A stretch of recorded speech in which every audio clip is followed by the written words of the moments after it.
All right, welcome, ladies and gentlemen, to another episode of Tempered Leadership. I am your host, Eric Rieger, and today I am joined by one of my friends, colleagues, clients, Melissa Bogusch from Whitney in Chicago. Melissa, Hi, welcome. Eric. How are you today? I, Thanks for I'm having me today. I'm doing great. It's always a pleasure to talk. Just to kind of set the stage for everybody, you and I have known each other for quite a while now. It started with a cold call, Yep, and we started talking about IT services, and that was a journey of 3 years, I think. sounds And right. all of a sudden, we were working together and found out we had a lot of common interests from leadership perspective, and just lifelong learners, and just kind of hit it off in that regard. And it's super fun to work with you and your company. I mean, you can tell the culture is so important. And that's why I wanted to have you on it's interesting from my perspective. There's 6 principles in your organization. Yes. You're one of those 6. And, kind of start the listeners off on your journey. Like, how did you get started into architecture in the first place? Like, what was it that drew you to the profession? And then we'll kind of go through your evolution and how you got to be a principal of Whitney. Sure.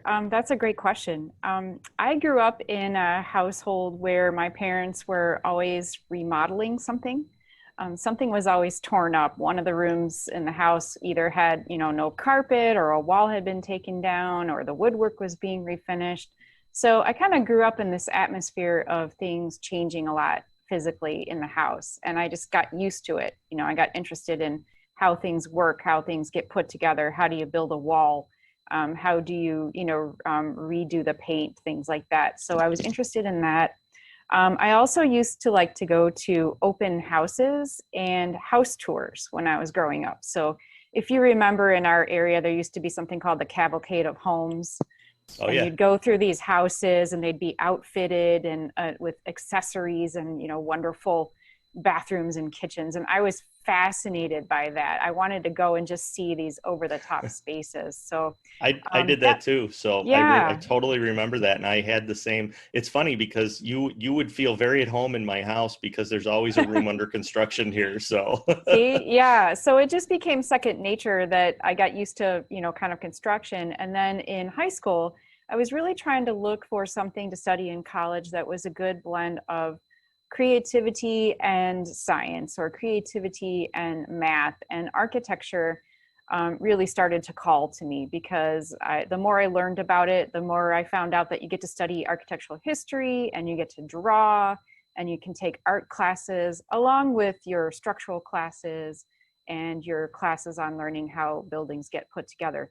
That really appealed to me. So that took me down to the University of Illinois at Urbana-Champaign for my undergraduate degree, and then down to Austin, Texas for my master's in architecture there.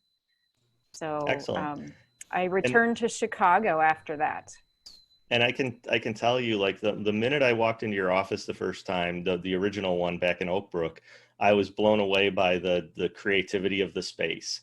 Like, you had these pods where people could go, and then you had kind of an open floor plan and the kitchen. And as soon as our guys found out that you guys provided food on a specific day, it's like, oh, Right. that's the day I think we need to come down there. And they're like, oh, you shouldn't have told them you serve food, because now you'll never get rid of them. But it was, you could just tell the culture was very intentional, and you had a lot of creative people. And so, I mean, it really makes a lot of sense that that's your background, and that's kind of who you are as a person, because you see that everybody's kind of drawn to that, and you've got just an amazing team full of people that think just like you, that they're super creative. The new spaces, I mean, like, I thought I was blown away by the Oak Brook space, but then when we got to see the finished space in Chicago, holy cow, what a Well, showpiece. thank you. The new space is really dynamic. I can't really take much credit for the design. My area of focus has ended up being practice management for the firm. Hmm. Over the years, as my journey through architecture continued and I became a licensed architect, I became a lot more interested in the operations of the firm, the running of the firm, and more of our quality control procedures and overseeing what our staff is doing. And I have to mention, going along with building construction, I also grew up in a house where my dad insisted that my sister and both my parents really insisted my sister and I both learn computer programming. So we were taking classes in computer basic language, if you remember a language called Logo, a couple different things. So I've always been interested in building computers and how computers work. So how does that relate to what I do today? Well, I'm also our IT director here at Whitney. And so I interface directly with your team because computers and IT are a hobby for me. I really enjoy it. So that's part of what's under my belt here at Whitney. And talk to me a little bit about, so you got your master's from University of Texas, you Yep. said, and Right. so you came back here to the Chicago area. Your journey led you to Whitney. So I assume right out of the gate they didn't make you a principal. You had to kind of work your way through the organization to get to that level. What was that journey like? Sure. Actually, when I returned to the Chicago area from Austin, I started out with a firm, a more full service architecture firm in Wheaton, Illinois, and we really focused on what I would call more civic architecture or park and rec work. So buildings for park districts, golf course, country clubs, that type of thing. And so I was working on more large, robust projects that were meant to be used by many people, say, as opposed to private residences or something. And I had really great mentors there during my time there. I was the very first female architect that they hired at that firm at the time. This is going way back 25 years ago. But I had a great group of gentlemen that mentored me, took me under their wing. And I think humor was a key in all of the mentoring and leadership that I was shown, that we could get through tough times if we had some humor behind what was happening. So I was That's at that huge. firm. Yeah, humor. I was at that firm for about 9 years. Then I was with a small firm in the city that really focused more on consulting to other designers and more on building codes. And I got very familiar with the city of Chicago building codes and some of the other local municipalities. So I really used that expertise to place me into a position of being a senior project manager when I finally came to Whitney. And I had a lot of technical knowledge that I could apply to projects. And then I've been with Whitney now for 15 years, and one of my goals was to rise up in leadership. And luckily I was given that opportunity not long after I started here. Another partner was retiring, and he agreed to develop and mentor me into the role before he stepped down. So I was super lucky to have that mentorship as well. I think that's something that's been kind of a consistent theme throughout, all the shows that I've been doing and people I've been interviewing, is that along the way they've had at least one, but in most cases, multiple mentors, people that have taken them under their wing and shown them things. And that's kind of really the driving force behind this whole podcast is, the more people like yourself and the guests that I'm having on that can share their journey, I think the more people can, understand what that looks like and what a day in the life of a leader, really is. There's a couple different avenues we can go down here, but I'm kind of curious. We talked a little bit about this before you came on. There's 6 principals in the organization, and of those 6, 2 are female. And diversity inclusion is a huge topic now, and I think we both agree it's long overdue. I mean, it just should be commonplace that everybody has an equal chance as long as you have the ability. What's that been like? Because you said it's a very welcoming and intentional environment to make sure that everybody has a chance to grow into their strengths and rise to leadership. Sure. Whitney is a very, very welcoming firm. Our CEO, Mark Steneftenagle, founded this firm back in 1984. And when he first founded it, he immediately had some female partners or principals that he brought on board with him. He has always been an advocate for women in leadership. He's been an advocate for education of employees, continuing education, ongoing learning. We specifically practice interior architecture here at Whitney with a emphasis on corporate architecture or office architecture. So in some ways, it may be natural that we see more female interior designers coming to our firm, but we actually have a very good mix of interior designers and architects. And our staff ratio of male to female is one of the best in the business, and we're really proud of that. And that's a great point because, in 1984, that had to really be intentional, because that's still really before this kind of epiphany, I think, that we're seeing now. This is before really the internet got started, and people could rally behind causes and really force corporations to do the right thing. He was doing the right thing before it was popular to do the right thing. And that says a lot about how that culture has, continued to grow and mature. And you see the different types of people that you have. And it's a welcoming environment where everybody has a shot. If you're a good person and you have the skills, everything else is equal. I mean, we're happy to give people as much work as they can take on. If they're looking for the opportunity, as you said, and they have the skills, we're happy to help people along their journey. So let's maybe dive into that. If we've got some, maybe younger women that are listening, that really they want to take on more in their organization, and they want to take on a leadership role, and they're not really sure how to, like, where do I start? What do I do? I mean, for you, it seemed like just a natural, your curiosity led you into certain things, and you just took to it, and you had mentors along the way. Is that kind of a first step, to find somebody to mentor you? How do you go about even doing that? Absolutely. Finding someone to mentor you is key. Early on, I joined an organization here in Chicago called Chicago Women in Architecture. And Okay. CWA is coming up on its 50th anniversary as an organization. It's been around for quite a while, and we're really proud of the organization as a place where young women in design can go to find mentorship, find common ground, meet with peers, learn from them, hear other people's experiences. So CWA is something I always recommend to young women entering the profession. And then, like you said, find someone within your firm as well, whether it's a project manager, a supervisor, a principal, to look up to mentor you, to learn from, and seek them out. Ask questions. I think asking questions is huge, but I think listening and observing is also very important. One of the challenges we faced as a firm during this pandemic is because we're not in person together with our people, it's difficult to mentor people remotely. It's difficult to share experience and share skills and knowledge in this virtual situation. I mean, I remember learning a lot from sitting next to someone and hearing that person on the phone, how they handled a client, how they talked to a contractor, how they resolved issues in the field.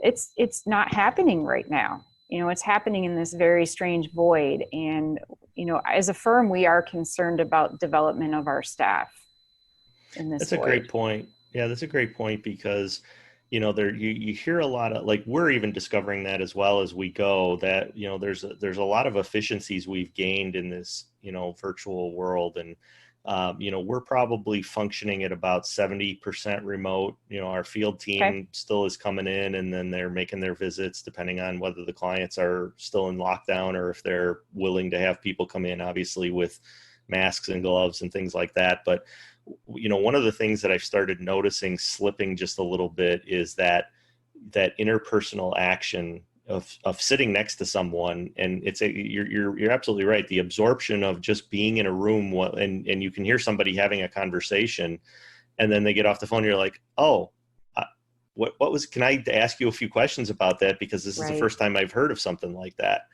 And, when we think of something like our help desk, that is kind of lost, because it's not like they're listening to each other's calls, but, there's an osmosis factor there of just being around those people. And, so I think that's a challenge that, we both have, depending on how long this is going to play out. Right. And some of it might be permanent, like people are talking about, there was one insurance company, I forgot which one it was, but like, immediately a month after the pandemic, they just said, we're selling all our office space and we're going 100% virtual moving forward.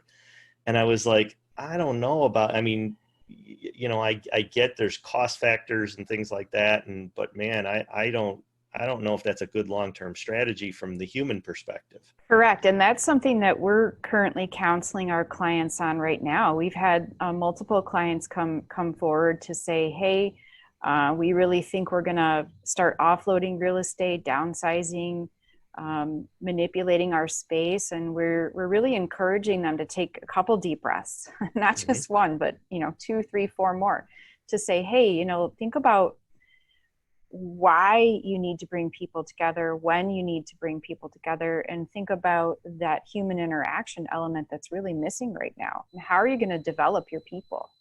You're going to lose out on some aspects of personnel development. You don't want your people to become commodities where it doesn't matter where they live, what building they work out of. They're just a voice on the phone. And at Whitney, our staff is much more than that. Yeah, I think that's an excellent point, is that if you kind of, pan out into the future a year or two from now, and we were kind of chatting before we started recording this, that, I was just at a virtual event where the CEO of one of the local hospitals was on and saying they're optimistic about, moving into the flu season. They're seeing that the severity of this isn't, the symptoms aren't as bad, and it's not staying as long. And they had very few people in the ER on ventilators, and so that the virus may be losing some steam. But we do know at some point this is going to go back to a more normal state, because 1918 pandemic, it ended eventually. Right. So there is the end of the light at the end of the tunnel for this. And what I think is going to happen, and it's interesting that you're taking that leadership position with your clients and trying to get everybody to take a deep breath, because people are the term pivot and shifting and all that is I think everybody's getting burnt out of hearing it. Right. And somebody has to be the voice in the room to say, let's just take a step back for a minute.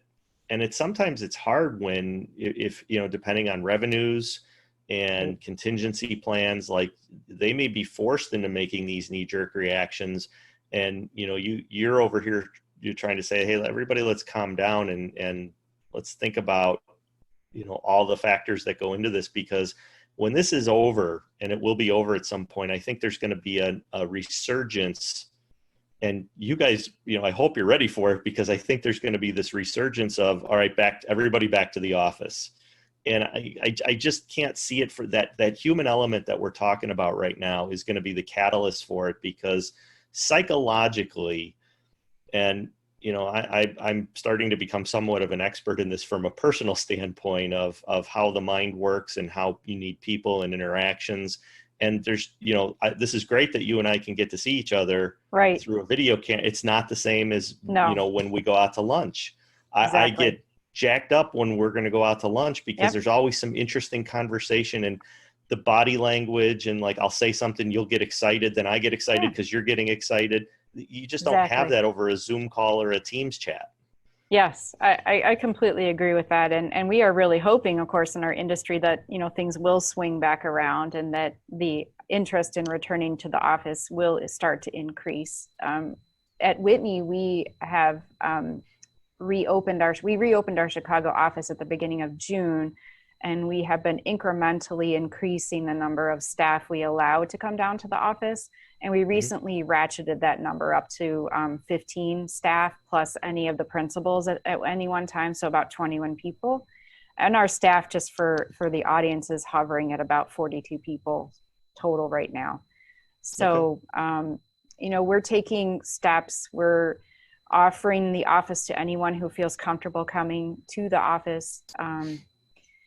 We just, like I said, caution, but we don't want people to make these knee-jerk reactions and offload all of their real estate, You want to think at some point that logic and reason will take hold again.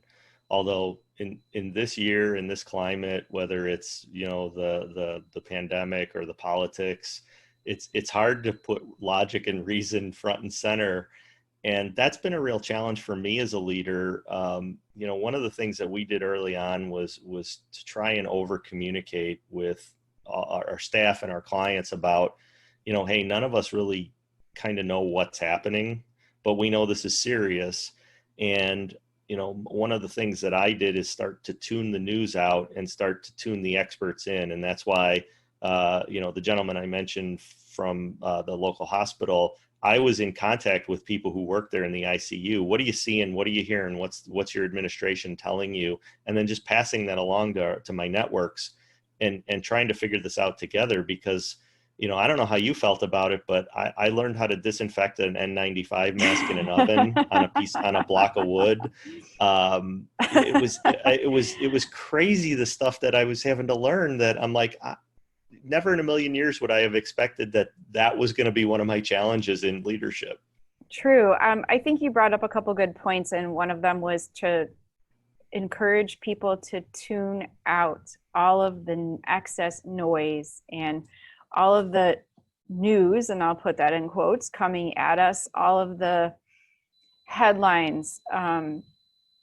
We asked our staff very early on to not have email chains of all the latest corona news, to just kind of put that on silent, and that, if the principals felt that there was important news to be communicated, we would be the ones that would disseminate the information. And I think that helped greatly.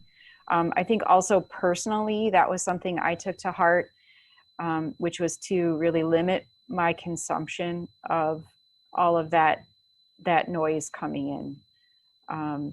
It was insane at first, and it really helped. I think a mantra for me right now is one day at a time, 1 week at a time. We're doing the best we can. We're just taking it step by step. Yeah, and that's really another common theme that's been throughout this podcast with the guests that I've had on is, you're hitting the nail right on the head there, is that our job is to create a safe environment. And, people are they're going to panic enough as it is because you can't stop them from watching the news, and you wouldn't want to. But at the same time, it's there's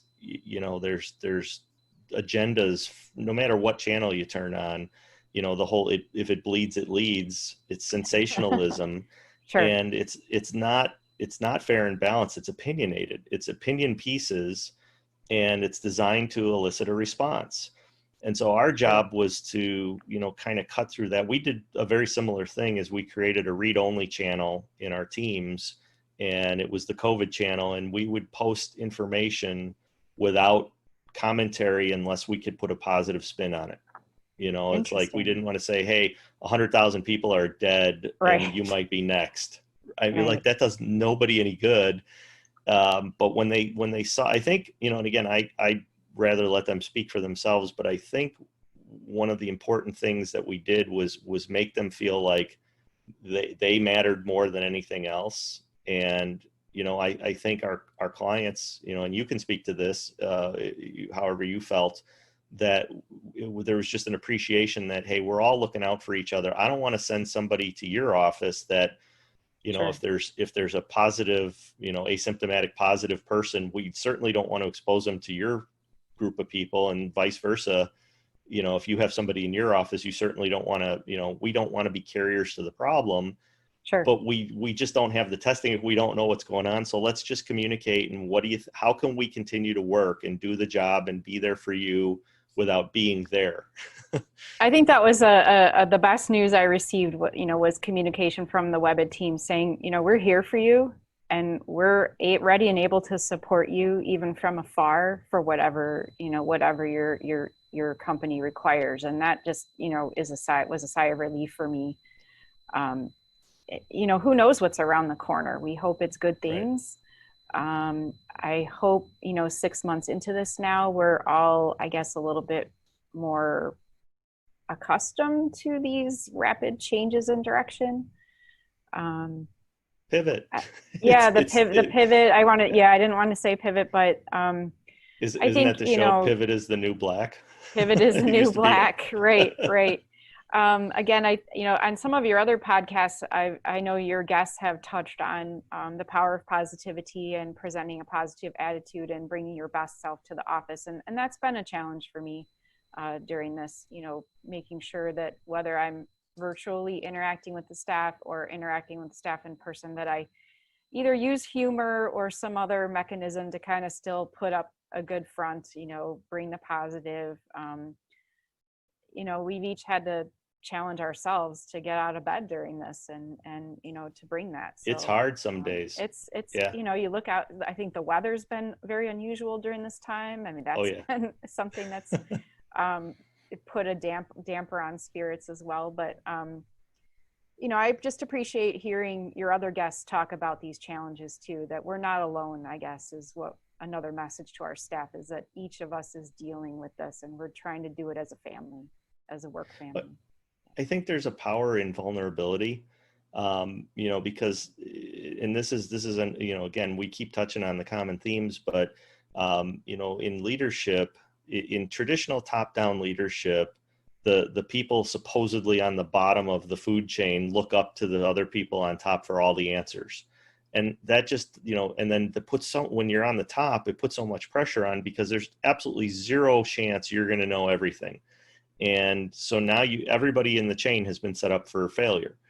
And so when you're, I did this like right off the bat, and I'm like, look, I don't know. I didn't go to medical school. I don't understand viruses. I mean, I get the basic concept of this, Sure.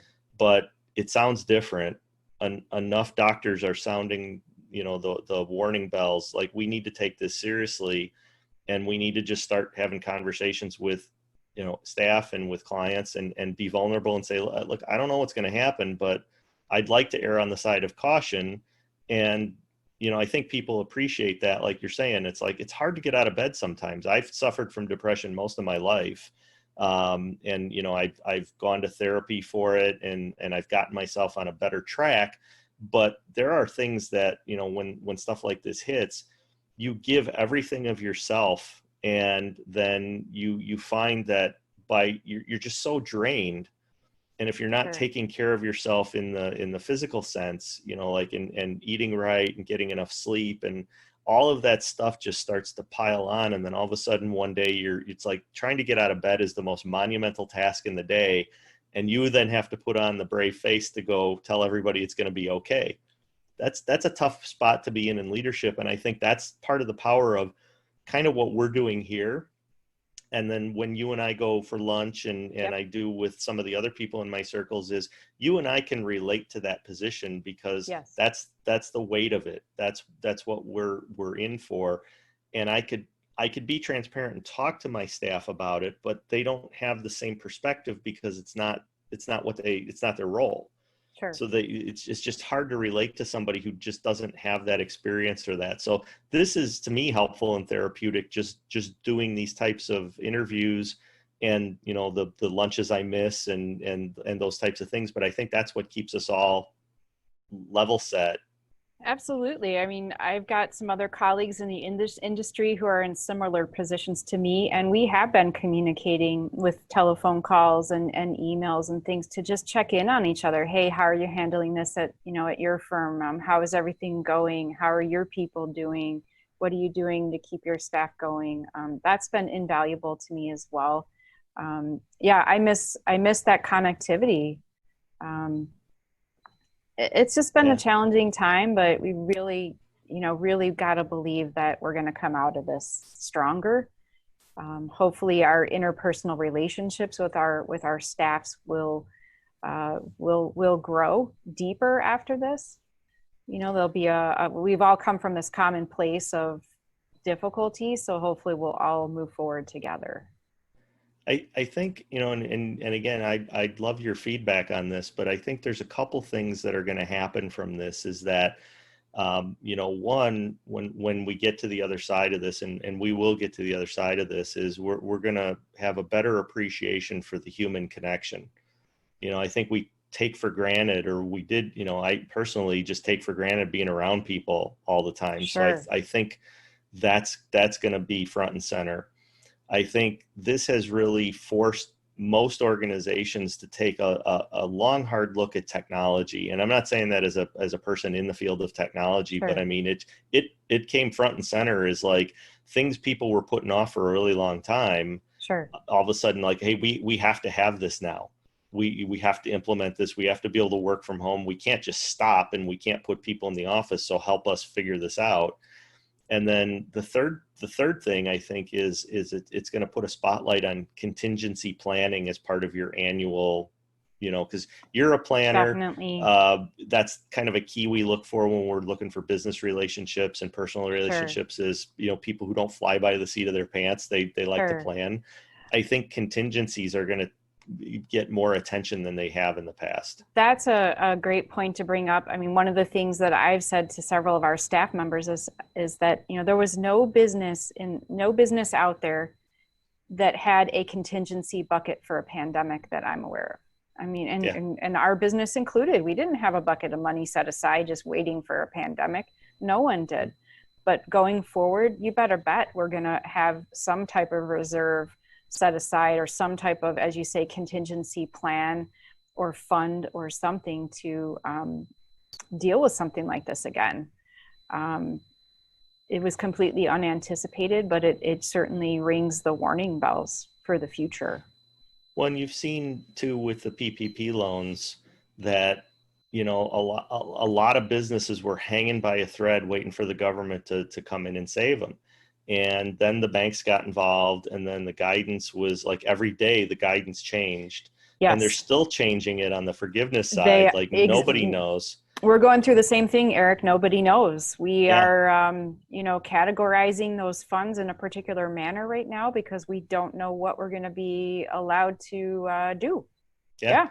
And that's difficult, again, trying to lead with this uncertainty hanging over your head. So, right. I mean, that to me, that's going to be the catalyst driving once we get to the other side of this, hey, every year when we're doing our annual plan, we better have some type of a, frogs falling out of the sky, tornado, right. Whatever it is, rainy day fund. Sure. To get us through X number of months. And maybe that even becomes a KPI people start tracking is months of pivot money. Pivot, yeah, right, exactly. That's a great point. I think it's going to become part of budgets, and not just for Whitney, but for our clients as well. We had a lot of clients with projects under construction and then what happens during this time? Well, in many cases, construction slowed or stopped while people figure out what was going on. We weren't able to deliver some of our services during the time we said we would, or in the manner we said we would, and we had to take different steps. And now we're going to be building language into our contracts with clients to address these unforeseen circumstances. Yeah, it's definitely going to leave a mark, but I think, trying to keep a positive spin on this. I think these are all good things because it's going to force people to think a little bit deeper. Sure. And, again, going back to your position about getting everybody to take a deep breath before they jump off the cliff. That's sage advice. I'm glad to hear that you're doing that, because that's just, again, that's leading with intent and trying to help your clients in the best possible interest. So one thing I want to do before we wrap up is, you and I share books all the time, things that we're reading and that. Sure. In the pandemic, have you had a chance to pick up a book? Has there been anything that's caught your eye? Anything you're reading currently, or? I'm about to start book 5 from Robert Galbraith. That is the pseudonym for the author of the Harry Potter books. Okay. And so I'm about to start her new book called Troubled Blood. So I'm super excited about that. And then I also have to say that, one of my other leadership mentors is Professor Dumbledore from the Harry Potter series. He has a lot of words of wisdom to give. He says some really great things at some really difficult moments. One thing he likes to say is that, there's going to be a time when you have to choose between what is right and what is easy. And sometimes that's what leaders do, is we have to do what's right for the company, the organization, our people, and it may not be easy. Yeah, there's a book called The Hard Thing About Hard Things and it's an excellent read, and it kind of touches on, there's times in leadership where, you're just, I talk to my coach about this quite a bit, because I tend to freak out as we grow. And I'm like, Doug, I'm not the guy who's going to lead a 20-person company. And he always laughs at me. And I think we talked about this on the first episode is, he says that the day you come and say, I've got it all figured out, is the day I'll start worrying about you, because that's the trait of a leader. A good leader is that, you have productive paranoia, and, just trying to figure these things out, and, navigate, and having books to read and peer groups. I mean, it's all part of that big circle, and I'm glad you're part of that. And I enjoy sharing. It's like sometimes I wonder if I'm just oversharing. It's like I get something, like you're one of the first people I think I want to send it to. I'm always glad for your recommendations, and honestly, it's been hard for me to focus on a lot of reading with substance during this time. I'm trying to read, honestly, things that are either in small doses or that are really comforting, I guess. I'm looking for reading that is self-soothing for me. Yeah. And that's again, part of that self-care element of leadership. So, I mean, there's no right or wrong answer when it's how can you put yourself in the best state so that you can serve others. And, you do a fantastic job of that. I'm proud to know you. I'm glad to call you a friend first. The business side of it, that always is secondary. But Melissa, I really want to thank you for being on the show today. It was a pleasure. And if people want to get a hold of you, what's the best way to reach you? You can reach me through our website. It's whitneyad.com. And Eric, thank you so much for having me today. I too call you a friend first and a business partner second. And I look forward to our next time that we can meet in person. All right. Yeah, me too. And hopefully it'll be sooner rather than later, because we're way overdue for lunch. You got it. All right. Thank you, everybody, for listening. This has been another episode of Tempered Leadership. My guest today was Melissa Bogusch from Whitney Architects in Chicago, and whitneyad.com is the website. As always, be safe out there. Please enjoy your journey, and we'll talk to you next week.